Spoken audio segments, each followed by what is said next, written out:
smuggled across the border. Straight into a front line of a murderous civil war. We can see the smoke behind us. South African medics saving lives in the heart of rebel territory.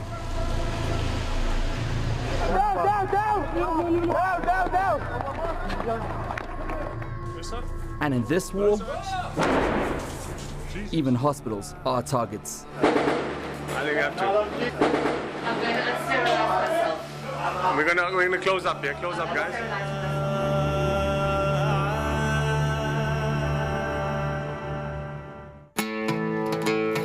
So, 2 years on, how did the Syrian conflict begin? Syria was a sponsored trip. It was from Gift to the Givers.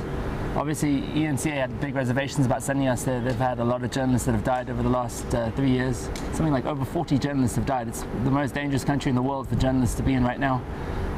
Eventually, we managed to convince Ben Said and such people that we should be going. And then, yeah, before we knew it, we were on a plane. Yeah, I knew what was expected. And I also checked on the Google, and then I saw like it was dangerous. But you know, danger is anywhere, even in South Africa. So when we landed in Egypt, we had like how many hours of waiting? 12 hours. 12 hours of waiting for the connecting flight to Turkey.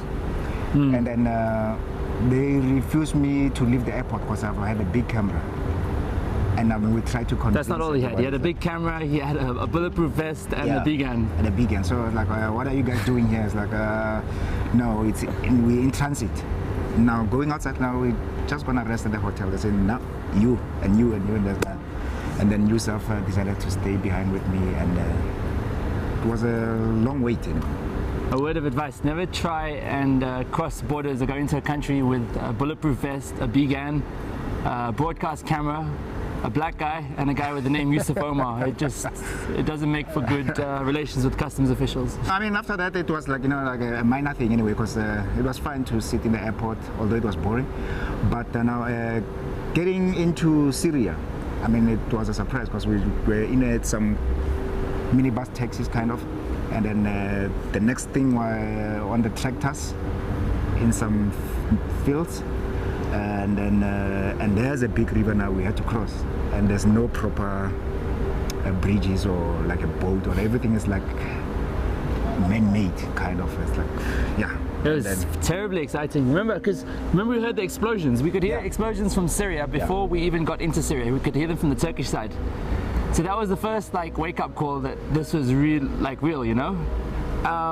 And then we as he said, we went from a minibus, and it was all very sneaky. Like we're driving the minibus, and then we'd pull over, and a guy would jump in, and he'd be like, "Go, go, go!" And he was like a fixer, the guy to get us across. From the minibus, we jumped into a tractor. Tractor, yeah. And then like on these terrible like mud, basically just mud everywhere. And we're going up and down, up and down. Joe's trying to film. Yeah. I don't think I even managed to get a proper shot because it was so bumpy. But anyway. And then we tried to cross, and the military were coming. And after offloading that, they told us that the military is coming. Now like panic started to hit. Now it's like, you know, we've never even entered Syria. And I was like, we're panicking on the other side of the border, and like we want to get to Syria. Oh, this is the stuff that journalistic dreams are made of. I mean, it was completely romantic, the whole concept of, you know, then getting onto like bucket boats and being pulled across by guys in camouflage pants and cigarettes, and you know, don't look at them because their faces mustn't be identifiable. Yeah, and you know, like even before the Syria, like, there was some drama like at there by the circle in Antakya. Some police in plainclothes uniform, they came and asked us what are we doing, but it was like in a different language, and then they took him. Yeah, they took me away for interrogation to find out who we are, what we're doing. I wanted to film that thing, but now there's another cop. We didn't realize there was a police station right at the corner here, and then they were looking at me. It's like, okay, but I just turned the camera, and there's Yusuf going those guys somewhere. Like I didn't know. Now I've left other guys. I didn't know what to explain and everything. Like I just stood there. and then luckily he came back. See, obviously language is a massive problem. No one speaks English, so they had to find a hotel receptionist who could speak the language and try and communicate between us. What are you doing? Who are you filming? You need, in all these Middle Eastern countries, you need paperwork. You need permissions to film wherever you film, and we didn't have such things. Yeah. And I mean, we didn't even shoot that thing immediately after Yusuf. Let's go back to the hotel. Otherwise, we'll be stuck in Antakya, and the mission is in Syria. So we tried to do a piece a day. We basically we used the hospital as our base because that's where the 43 South African medics were.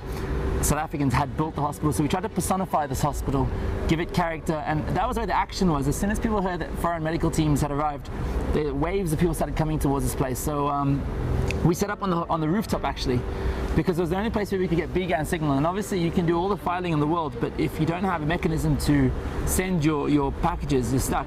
So we're on the rooftop, and the rooftop's a great place to be for signal, but it's also a terrible place to be because you're vulnerable to sniper fire, airstrikes. So we're looking out to the mountains, we're looking for any sort of movement, and your mind starts playing games with you. Your trees start to look like rifles, and at night you're looking up to the sky because you don't want to see shooting stars. You're like, is that a shooting star or a plane? I don't know what that is. Yeah, and I mean, before we settled there, like the first day, a rocket hit just above the mountain. Just a few meters away from us. A rocket went straight over the hospital and hit the mountain just after we arrived. And the good thing about that place is like it's like in a valley. So like, I think apparently they say it's not easy to hit that hospital. So if they fly over, the first thing that they hit is the mountains. But now if it wasn't that mountain, maybe, I don't know, we wouldn't be doing this interview maybe. The first few days it was like, I mean, trying to be careful and everything, like not getting used to like these cloud banks. But now as and time jumping, we used to jump around a lot. And as time went on, I mean, at some point we started joking about it because Yusuf used to, he was the first one to run, you know, like. But you know, it became enjoyable. Because I mean, the rebels told us now, you know what, we'll make sure that your safety comes first here. And they were doing that. But you know, like, if I mean, a shelling has been hit from far away, your safety is like not guaranteed. Yeah, I think for me as well, it was the realization after a couple of days that you couldn't outrun it. So there was no point in trying to jump or duck or dive. Like, these mortars come from like 12 kilometers away.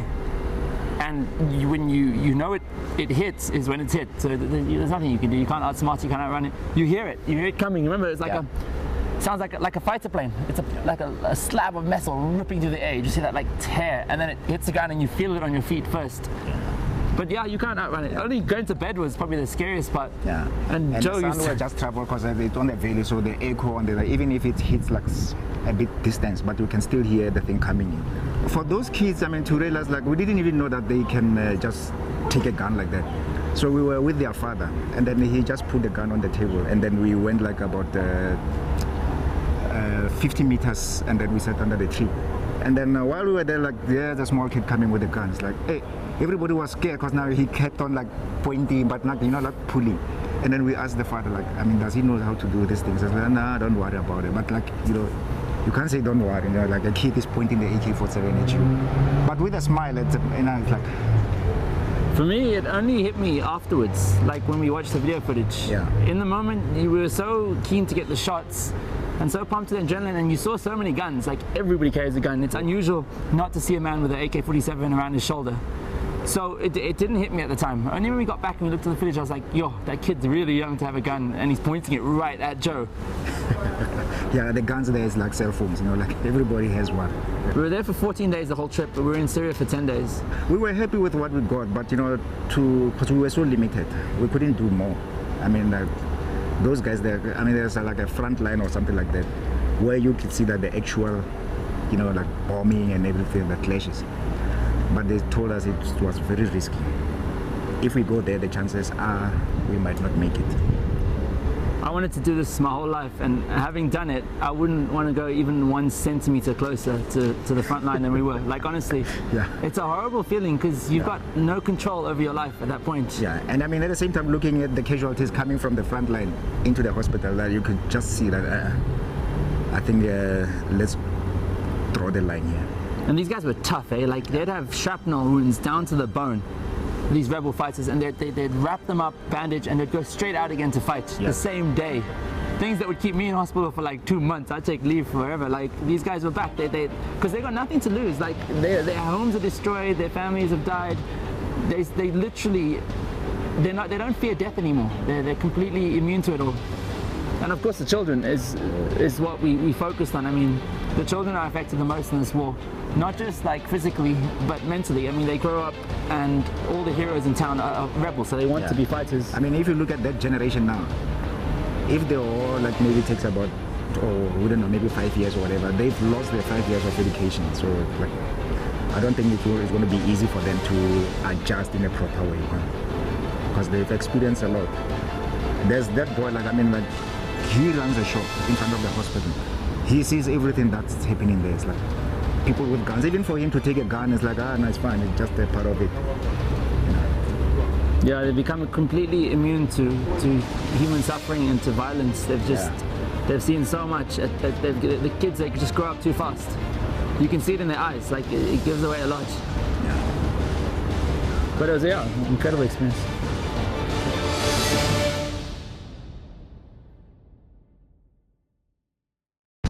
News that moves. eNCA.com.